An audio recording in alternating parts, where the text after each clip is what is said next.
In the rolling hills of Judea, where the sun painted the grasslands gold and the wind carried the scent of wild thyme, there lived a shepherd named Amos.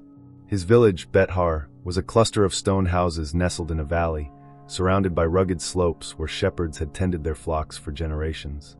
Amos was no ordinary shepherd. At 30 years old, he was known for his quiet strength, his deep knowledge of the land, and a love for his sheep that seemed to border on the divine. His face, weathered by sun and wind, bore lines of care, and his dark eyes held a warmth that put even the most skittish lamb at ease. Amos' flock numbered exactly 100 sheep, a sizable herd for a man of his means. Each sheep was precious, not just for its wool or milk, but for the bond Amos felt with them. He knew their quirks, the way old Tamar, the matriarch, always lingered at the stream, how the twin lambs, Boaz and Jethro, bounded after each other, and how little Zara, the smallest of the flock, often strayed too far, chasing butterflies. To Amos, his sheep were family, each one etched into his heart. Life in Bet-Har was simple, but not without hardship. The hills were bountiful in spring, but summer droughts could parch the streams, and wolves prowled the cliffs, their howls a constant reminder of danger. Amos' days began before dawn, leading his flock to graze, guiding them to water, and watching for threats. His nights were spent under the stars, his staff and sling at hand, ready to defend his charges. The villagers respected Amos, not for wealth or status, but for his unwavering care. Amos would die for his sheep, they'd say, half in jest, half in awe. But Amos carried a secret burden. Years ago, his younger brother, Eli, had left Bet-Har, drawn to the bustling markets of Jerusalem. Eli had been Amos' shadow, learning the ways of the shepherd, but he craved adventure, wealth, and a life beyond the hills. Their parting had been bitter, with Eli's last words, "I don't need this village or your sheep," cutting Amos deeply. Since then, Amos had heard nothing of Eli, and the silence weighed on him like a stone. He poured his love into his flock, perhaps to fill the void Eli had left. One spring morning, as the hills bloomed with wildflowers, Amos gathered his flock for the day's grazing. The air was crisp, the sky a brilliant blue. He counted the sheep as they passed through the gate, 98, 99, 100. Satisfied, he led them up the familiar path, his dog, Caleb, trotting at his side. The flock moved as one, their bleats mingling with the rustle of grass. Amos smiled, his heart at peace. Today will be a good day, he thought. The flock grazed contentedly on a hillside overlooking the valley. Amos sat on a rock, his staff across his knees, watching the sheep spread out like a living tapestry. Caleb lay nearby, ears twitching at every sound. The morning passed quietly, with only the hum of bees and the occasional bleat breaking the stillness. But as noon approached, Amos' eyes narrowed. Something was amiss. He scanned the flock, counting silently. 99. His heart skipped a beat. He counted again, more carefully. 99. Rising, Amos moved among the sheep, calling softly, "Zara? Zara, where are you?" The little ewe, always prone to wandering, was nowhere in sight. Amos' chest tightened. Zara was small, barely a year old, with a coat of snowy wool and eyes that sparkled with curiosity. She was the weakest of the flock, easily spooked, and no match for the dangers of the hills. Amos climbed higher, searching for signs, a tuft of wool, a hoof print. He found a faint trail leading toward a narrow ravine, its rocky walls shrouded in shadow. The ravine was treacherous, a maze of boulders and thorny shrubs where predators lurked. Amos hesitated, glancing back at the 99. They were safe here, grazing under Caleb's watchful eye, but leaving them unattended they were his responsibility, his family. Yet Zara was out there, alone, perhaps injured or trapped. He couldn't abandon her. "Caleb, stay," Amos commanded, his voice firm. The dog whined but obeyed, settling beside old Tamar. Amos gripped his staff and sling, his decision made. He would find Zara, no matter the cost. With a final glance at the flock, he descended into the ravine, the sunlight fading as the walls closed in. The ravine was a world apart from the open hills. Its air was damp, heavy with the scent of moss and earth. Jagged rocks jutted from the ground, and twisted roots snaked across the path, threatening to trip the unwary. Amos moved carefully, his eyes scanning for any sign of Zara. The silence was oppressive, broken only by the drip of water and the occasional skitter of a lizard. His sling hung at his belt, ready for wolves or worse. Hours passed, and the trail grew faint. Amos found a scrap of wool caught on a thorn, its white fibers stained with dirt. "Zara," he whispered, his voice echoing softly. He pressed on, climbing over boulders, squeezing through narrow gaps. The ravine seemed to swallow hope, its shadows playing tricks on his eyes. Was that a bleat? A rustle? Each sound spurred him forward, though fatigue gnawed at his limbs. As dusk fell, Amos reached a small clearing where the ravine widened. A stream trickled through, its banks muddy and trampled. There, wedged between two rocks, was Zara.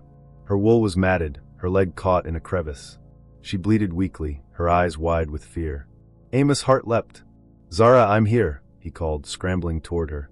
The lamb struggled, her movements frantic, but the rock held fast. Amos knelt, his hands gentle as he assessed the situation. Zara's leg was scraped but not broken, the rock pinning her just tightly enough to trap her. "Easy, little one," he murmured, stroking her trembling flank. He worked carefully, prying the rocks apart with his staff, his muscles straining. Zara bleated louder, sensing freedom.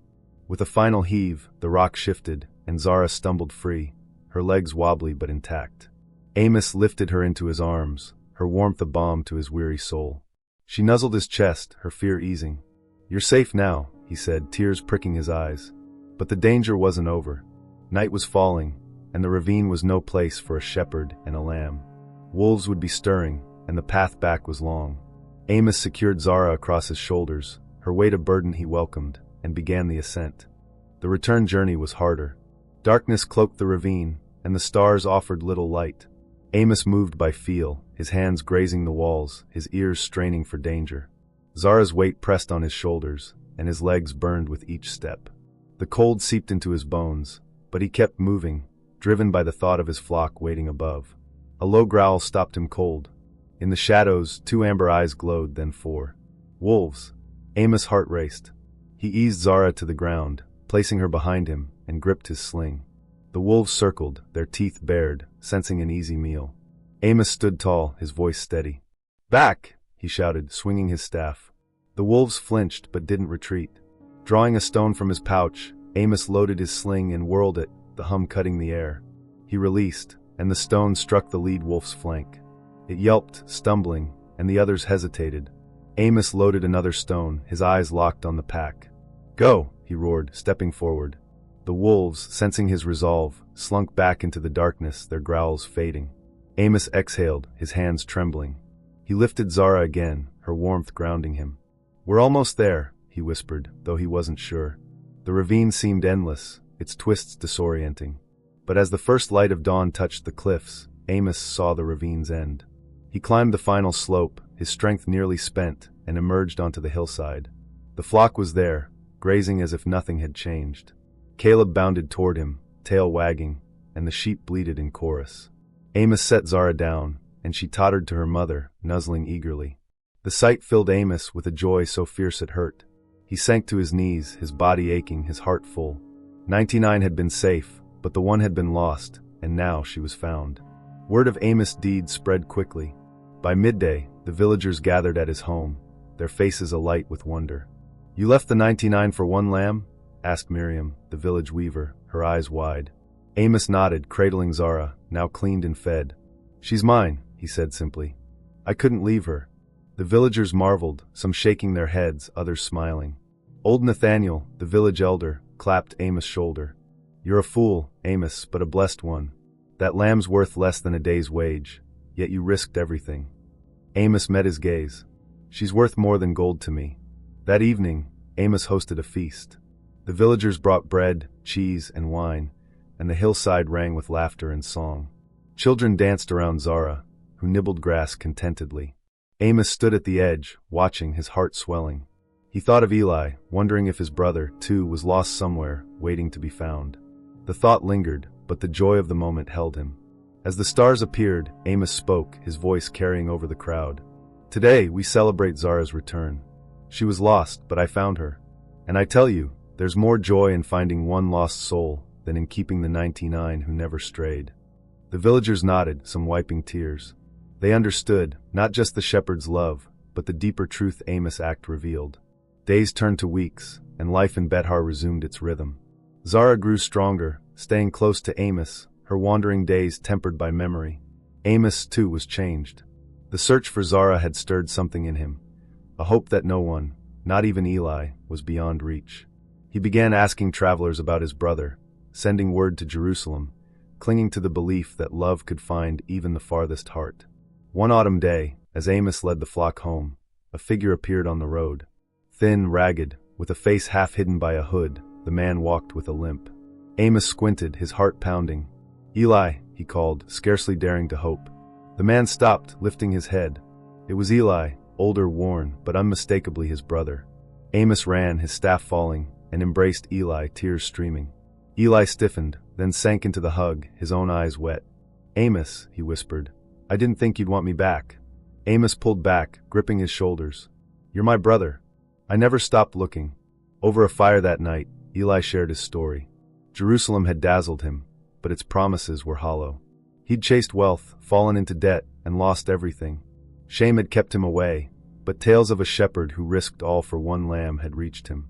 "I heard about Zara," Eli said, his voice breaking. "I knew it was you, and I thought maybe you'd come for me too." Amos smiled, his heart echoing the joy of the hillside feast. "I would have searched every street in Jerusalem," he said. "You're home now." Eli stayed, relearning the shepherd's ways, his wounds healing beside Amos' flock. The brothers, once divided, were whole again. The parable of the lost sheep, as Jesus told it, is a jewel of simplicity and depth. In America, it's a cornerstone of faith, sung in hymns, preached in churches, and woven into the fabric of hope. It speaks to the heart of God's love, a love that seeks the one, the lost, the forgotten, and rejoices when they're found. Amos' story, woven from this parable, brings that truth to life, showing a shepherd whose relentless pursuit mirrors the divine. The 99 matter, but the one matters just as much. Amos' risk, his sacrifice, his joy, these reflect a God who leaves no one behind. For your YouTube audience, this 10,000-word tale offers a journey through loss and redemption, a reminder that every soul is precious, every heart worth finding. The story also speaks to the Eli in us all, who hasn't strayed, felt unworthy, or feared they're too far gone. Yet, like Zara, like Eli, we're never beyond the shepherd's reach. Amos' love, and the feast that followed, point to a heavenly celebration awaiting every return. As winter came to Bethar, Amos stood on the hillside, his flock grazing, Eli at his side. Zara, now sturdy, nuzzled his hand, and Caleb dozed in the grass. The stars shone bright, each a testament to a love that never gives up. Amos looked at Eli, at Zara, at the 99, and knew this was his calling, his joy, his life. This story, born from a parable's seed, is for your channel, a beacon of hope, a call to love, a tale to linger in hearts. May it inspire your viewers to seek the lost, to celebrate the found, and to trust in a shepherd who never stops searching.